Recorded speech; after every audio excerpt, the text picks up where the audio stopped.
RL circuits. A circuit element that has a large inductance is called an inductor, and we have this symbol which basically resembles that of a solenoid. However, even a circuit without a coil has some inductance. We have talked about the self-induced EMF. Now let's consider this circuit. We have a resistor, resistance R, inductor, inductance L, that is going to be connected to this battery with potential difference epsilon. Now let's say that S2 is set to A, so this switch is set to A, and S1 is open for t less than 0, and it is basically going to be closed at t is equal to 0. When this switch is closed, the circuit will be completed and there will be no current flowing on this branch. So we can write Kirchhoff voltage law for this circuit. So if we start from this point and end at this point, basically this epsilon basically tells us that this is the positive terminal, this is the negative terminal. Current is flowing in this direction.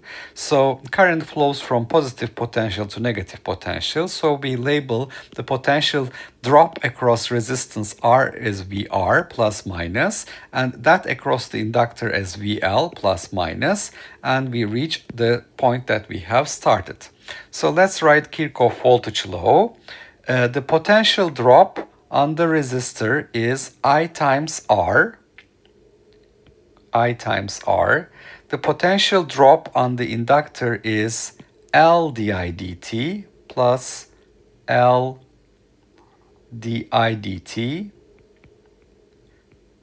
And then we have minus epsilon, so that takes us to this point. So if we start at this point, we have IR L di dt minus epsilon. Minus epsilon is equal to 0. Epsilon and epsilon induced are in opposite directions. So we remember that for the self-induced EMF. So this is basically describing the potential drop across each of the circuit elements. And if we divide this equation by R and take all of these to the right hand side, we will obtain epsilon divided by R minus L divided by R di dt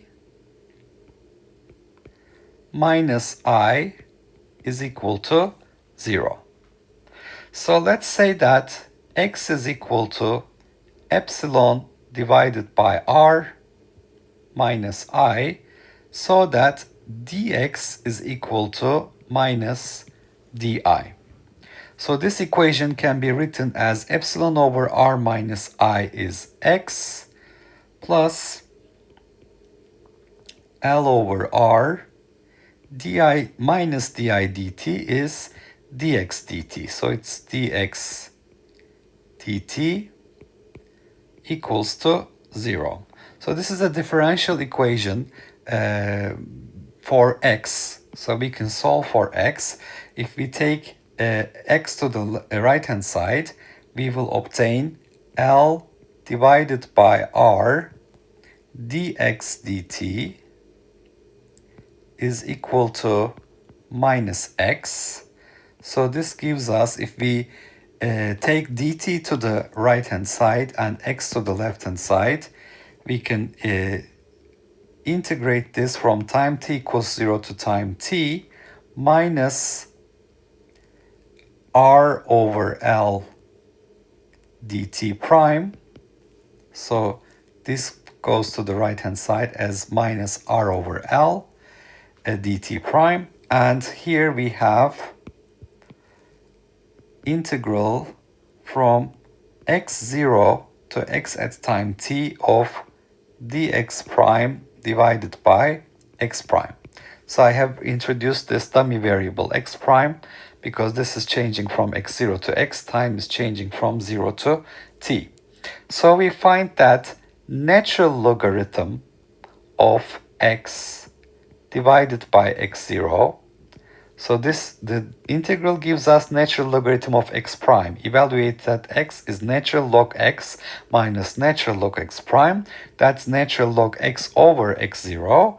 This is minus r over L. The integral of dt is delta t. That is between t and 0 is t.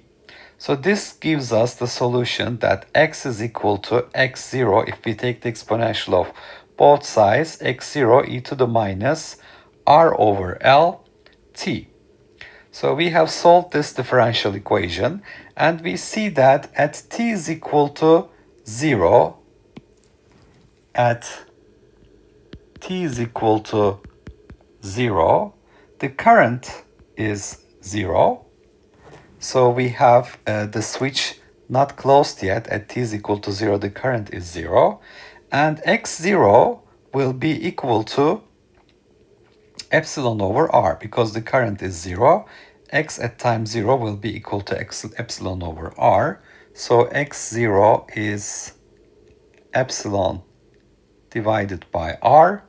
So epsilon divided by r minus I is equal to x0, which is epsilon over r, e to the minus rt over L.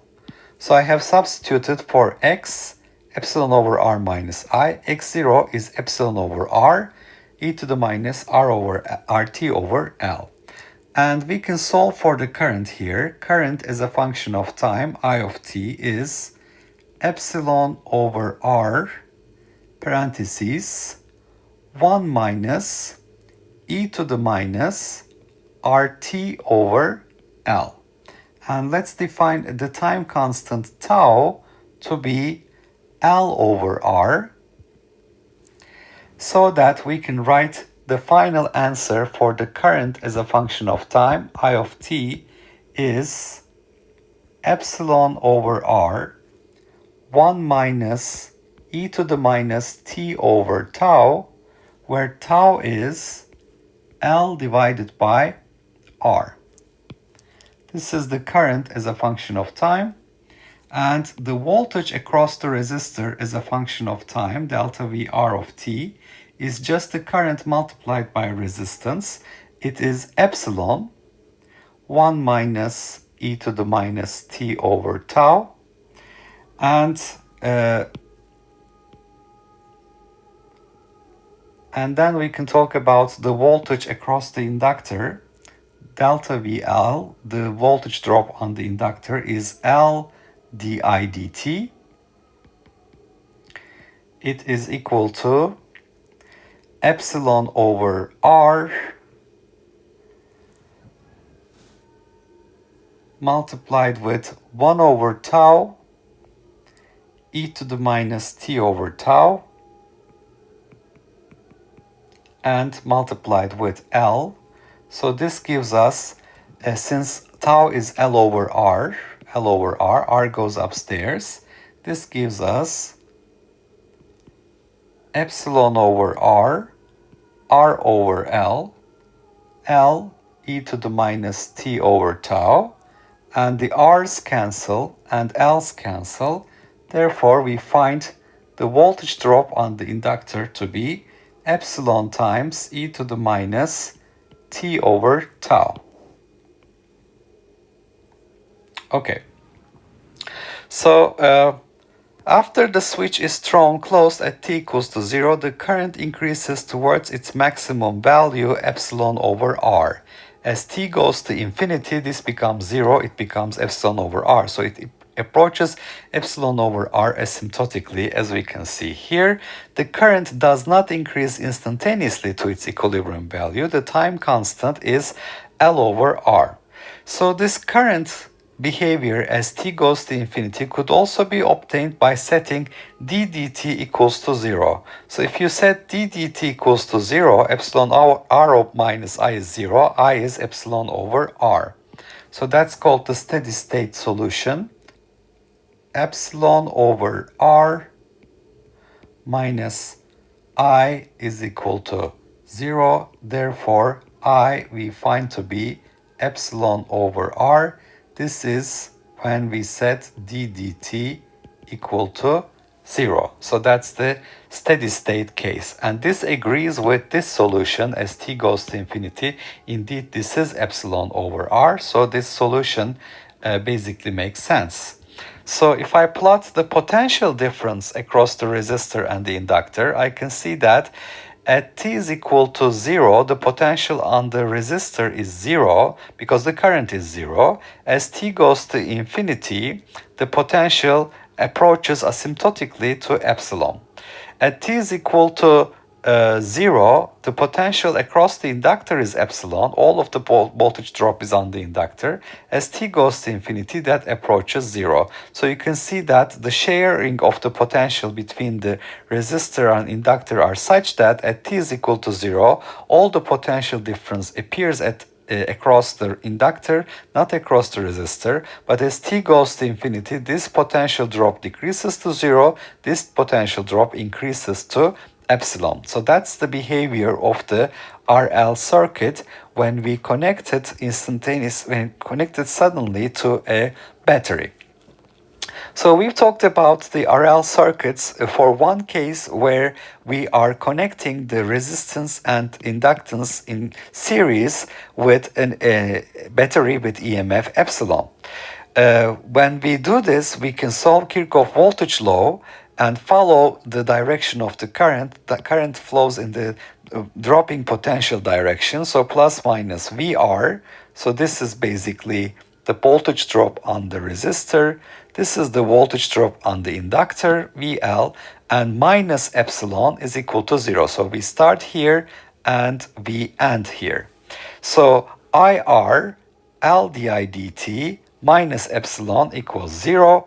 And if we solve for the current as a function of time using this trick, x equals epsilon r minus I, dx is minus di, we obtain the simple differential equation whose solution is an exponential decay. X equals x0 e to the minus r over L t. Now, we note that x0 is epsilon over r because the current was 0 at t equals to 0.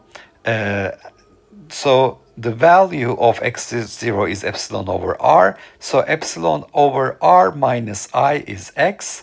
Therefore, epsilon r minus I is epsilon over r e to the minus r over Lt. We can pull out the current from this equation and define the time constant as L over R. So we see that current is asymptotically increasing to epsilon over R with a time constant L over R. The voltage across the resistor is asymptotically increasing to epsilon with the same time constant. The voltage across the inductor is asymptotically decreasing to 0 with the same time constant. And the steady state behavior basically is the current equals epsilon over R, which could be obtained without solving this differential equation. Just set d dt to 0. The steady state value is epsilon over R, which means there is no time dependence.